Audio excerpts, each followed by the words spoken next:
To understand why the US went after Venezuela, you have to first unlearn the idea that modern attacks always look like wars.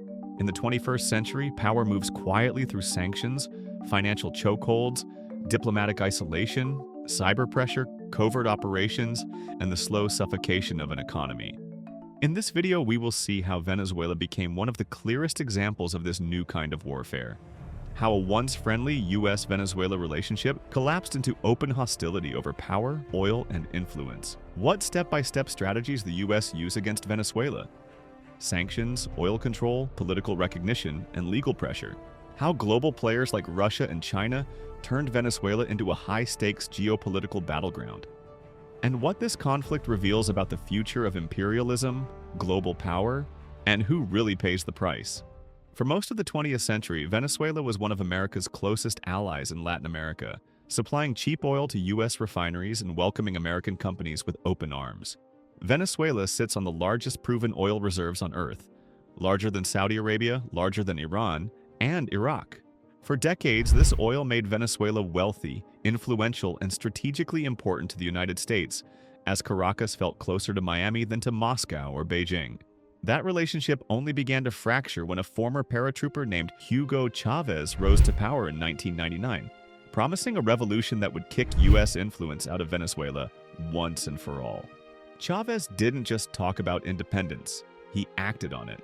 He nationalized oil assets, pushed American companies aside, strengthened ties with Cuba, Russia, China, and Iran, and openly accused Washington of exploiting Latin America for decades. In US political circles, Chavez was no longer just a loud socialist leader. He was a threat to American dominance in its own backyard. Fast forward to 2013, Hugo Chavez is dead, and his chosen successor, Nicolás Maduro, takes over.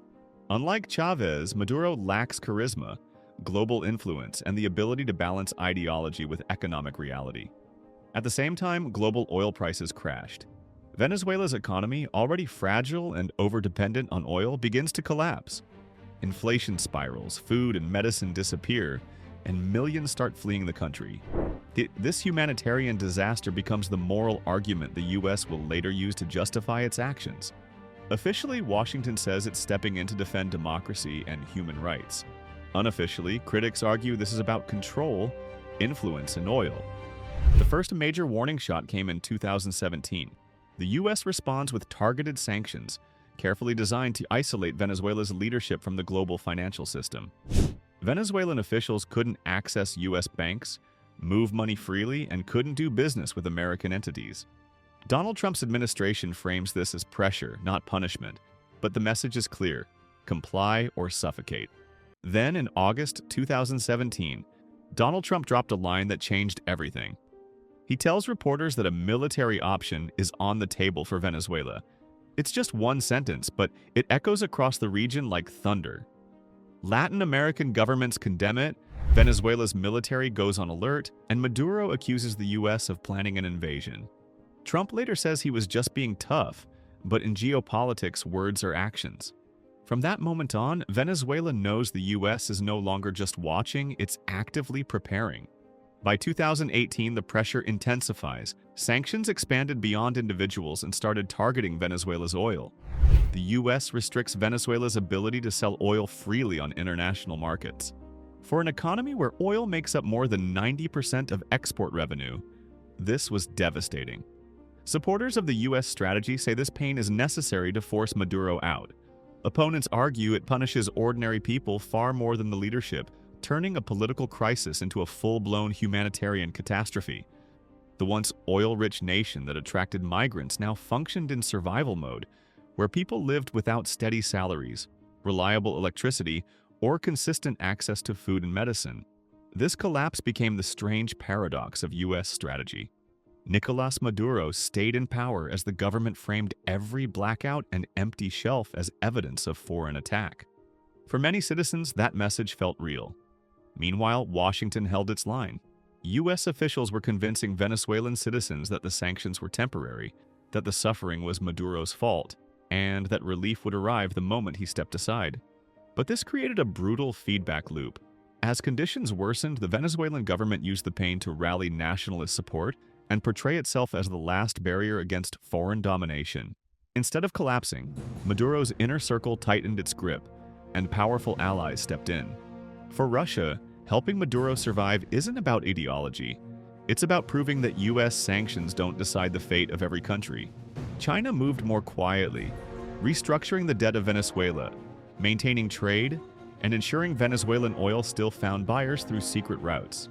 Together, they helped turn Venezuela from an isolated target into a living example of how a country could endure and adapt under sustained American pressure. From the U.S. perspective, this is deeply frustrating. Venezuela was supposed to be an example, a warning to other governments thinking about defying Washington. Instead, it becomes a lesson in how sanctions can be absorbed, rerouted, and politically weaponized. By 2020, the U.S. takes an extraordinary step. It indicts Nicolás Maduro and senior Venezuelan officials on drug trafficking charges, offering multi-million-dollar rewards for information leading to their arrest. Think about what that means. The U.S. is officially treating a sitting head of state as an international criminal, on par with cartel leaders. Maduro responds by accusing Washington of acting like a global mafia, placing bounties on political enemies. From here on, things take an interesting turn. In August 2025, the U.S. significantly escalated its posture toward Venezuela. On August 8, 2025, President Trump authorized military force against Latin American drug cartels and raised the bounty for Maduro's capture to $50 million. In mid-August 2025, the U.S. began a large naval buildup in the southern Caribbean, deploying a growing number of warships and personnel, including several destroyers and a nuclear-powered submarine. The USS Gerald R. Ford aircraft carrier and its strike group joined the region, marking the largest U.S. naval presence in the Caribbean in decades. Then the U.S. forces began strikes on maritime targets they accused of carrying drugs or operating as part of drug cartels. These included actions in the Caribbean and Eastern Pacific, with the U.S. asserting they killed alleged traffickers. Critics said the evidence was unclear and the scale of firepower was unusual for counter-drug operations. The U.S. also initiated oil trade pressure operations, including seizing or interdicting sanctioned oil tankers associated with Venezuela, tightening economic strangleholds on the regime's lifeblood. Throughout this period, the U.S. continued to justify its naval deployments and military actions as part of Operation Southern Spear, a broader strategy to combat drug trafficking, terrorism, and criminal networks. But on January 3, 2026, everything went haywire. The U.S. launched airstrikes and a coordinated assault on key sites in Venezuela using aircraft, drones, and special operations forces. Specially equipped helicopters from the U.S. Army's 161st Special Operations Aviation Regiment inserted Delta Force operators inside Maduro's house. The raid conducted by these special operatives succeeded in capturing President Nicolás Maduro and his wife, who were then transported to a U.S. vessel and taken to New York to face narco-terrorism and drug conspiracy charges. Overall, the same precision was used here that was used to capture Osama bin Laden 15 years ago. The U.S. president watched all the events unfold live, and soon after, President Trump announced the U.S. military had captured Nicolás Maduro and his wife. He framed it as a successful targeted operation carried out under U.S. law enforcement and military forces. Trump also said the United States would run Venezuela until a safe, proper, and judicious transition happens in Venezuela. This implied a direct U.S. role in governing or overseeing Venezuela's stabilization and transition after Maduro's removal. Trump also stated that large U.S. oil companies would be involved in rebuilding Venezuela's oil infrastructure, suggesting the intervention could be self-financing through oil revenue.